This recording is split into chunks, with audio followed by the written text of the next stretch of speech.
కేంద్రంలో మంత్రుల శాఖలు మారబోతా ఉన్నాయా? మంత్రుల పదవుల నుంచి కొందరిని తప్పించి మరికొందరు కొత్త మంత్రులకు అవకాశం కల్పించబోతా ఉన్నారా? అనే వార్తలు చాలా రోజులుగా చక్కర్లు కొడతా ఉన్నాయి. ముఖ్యంగా ఎన్‌డీఏ కూటమిలోని భాగస్వామ్య పక్షాలకు ఇంకొన్ని మంత్రి పదవులు ఇస్తారని, కేంద్రంలో ఇప్పుడున్నటువంటి బీజేపీ నాయకులు ఎవరైతే మంత్రులుగా ఉన్నారో వారిని కొద్దిమందిని తప్పించి కొత్త వారికి అవకాశం కల్పిస్తారన్నటువంటి ఊహాగానాలు చాలా రోజులుగా వినిపిస్తా ఉన్నాయి. బీహార్‌లో నితీష్ కుమార్ రాజీనామా చేసి ఎంపీగా ఎన్నికైన తర్వాత అక్కడ తనని కూడా క్యాబినెట్‌లోకి తీసుకుంటారు అనేటువంటి చర్చ కూడా జరిగింది. సో ఇవన్నీ చర్చలుగానే ఉన్నాయి, ఊహాగానాలుగానే ఉన్నాయి. కానీ ఢిల్లీ వర్గాల నుంచి అందుతున్నటువంటి సమాచారం ప్రకారం అయితే శనివారం లేదా ఆదివారం ఈ క్యాబినెట్ పునర్వ్యవస్థీకరణ ఉండే అవకాశం ఉన్నట్టుగా అయితే అక్కడి నుంచి వార్తలు వస్తా ఉన్నాయి ఢిల్లీ నుంచి అని చెప్పుకోవచ్చు. ఎందుకు అంటే ప్రధానమంత్రి నరేంద్ర మోడీ సలహా మేరకు కేంద్రంలో కీలక మంత్రిగా ఉన్నటువంటి హోంశాఖ మంత్రి అమిత్ షా రాష్ట్రపతిని కలిశారు. సో రాష్ట్రపతిని కలిసి ముందుగా ఈ కేబినెట్ పునర్వ్యవస్థీకరణ అంశాన్ని రాష్ట్రపతికి తెలియజేయడంతో పాటు ఆ రోజు రాష్ట్రపతి ఇతర కార్యక్రమాలు లేకుండా ముందుగానే ఇన్ఫర్మేషన్ ఇచ్చినట్టుగా అయితే ఢిల్లీ వర్గాల సమాచారం. అయితే మనకు అందుతున్నటువంటి సమాచారం ప్రకారం కావచ్చు, ఢిల్లీలో ఉన్నటువంటి అక్కడ ఉన్నటువంటి కొత్త ఓటర్లుగా ఉన్న వాళ్ళు కావచ్చు, చదువుకునే వాళ్ళు కావచ్చు, వాళ్ళ పేరెంట్స్ అందరూ కూడా డిమాండ్ చేస్తా ఉన్నారు. ఎందుకు అంటే నీట్ ఎగ్జామ్ ఎంతో ప్రతిష్టాత్మకమైంది.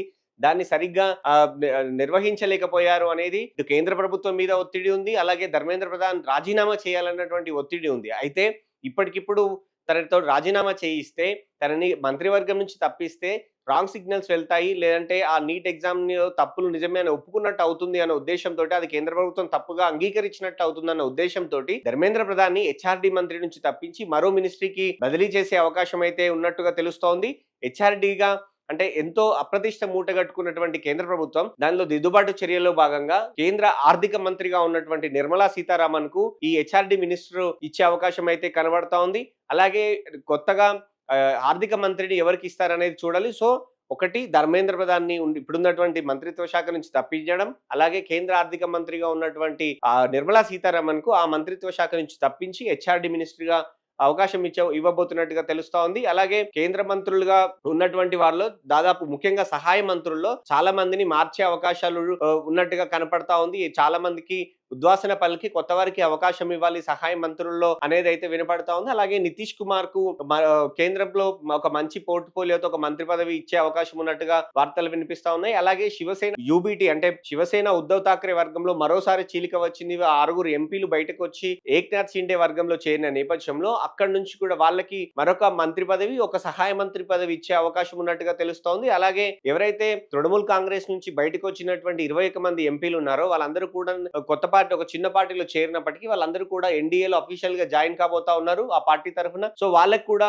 మంత్రి పదవులు ఇచ్చే అవకాశం ఉన్నట్టుగా తెలుస్తోంది. అలాగే రాబోయే ఉత్తరప్రదేశ్ ఎన్నికలను దృష్టిలో ఉంచుకొని ఒకరిద్దరిని మార్పులు చేర్పులు అయితే జరిగే అవకాశం ఉన్నట్టుగా తెలుస్తోంది. అలాగే తమ ఎవరైతే ఎన్డీఏలో కీలక భాగస్వాములుగా ఉన్న వారికి సహాయ మంత్రులు లేదా కొన్ని కేబినెట్ బెర్తులు ఇంకొన్ని ఇచ్చే అవకాశాలు ఉన్నట్టుగా ప్రచారం జరుగుతోంది. తెలంగాణ రాష్ట్రంకి వచ్చేసరికి కిషన్ రెడ్డికి కేబినెట్ హోదా అయితే మారకపోవచ్చు. ఒకవేళ మారినా బెర్త్ మారే అవకాశం ఉంది. ఆయన ప్రస్తుతం బొగ్గు గనుల శాఖ మంత్రిగా ఉన్నారు. మారితే ఒక ఆ పోర్ట్‌ఫోలియో మారుతుందేమో కానీ ఆయన కేబినెట్ లో కొనసాగించే అవకాశం ఉన్నట్టుగా తెలుస్తోంది. అయితే ఇక్కడ కేంద్ర సహాయ మంత్రిగా ఉన్నారు బండి సంజయ్. ఆయన మీద రకరకాల ఆరోపణలు వచ్చిన నేపథ్యంలో ఆయన్ని మారుస్తారా? ఆయన్ని పార్టీ కార్యక్రమాలకు వినియోగించుకుంటారా? లేదంటే ఇంకొంతకాలం అవకాశం ఇస్తారా అనేది చూడాలి. కానీ ఇంకొక సహాయ మంత్రి పదవి లేదా స్వతంత్ర హోదాతో కూడినటువంటి మంత్రి పదవి కూడా తెలంగాణకి ఇచ్చే అవకాశం ఉన్నట్టుగా అయితే వార్తలు వినిపిస్తా ఉన్నాయి. అలాగే ఏపీ నుంచి బీజేపీ నుంచి ఎవరికి అవకాశం రాకపోయినా కూడా కూటమిలో కీలకంగా ఉన్నటువంటి ఎన్డీఏలో కీలకంగా ఉన్నటువంటి టీడీపీకి మరో మంత్రి పదవి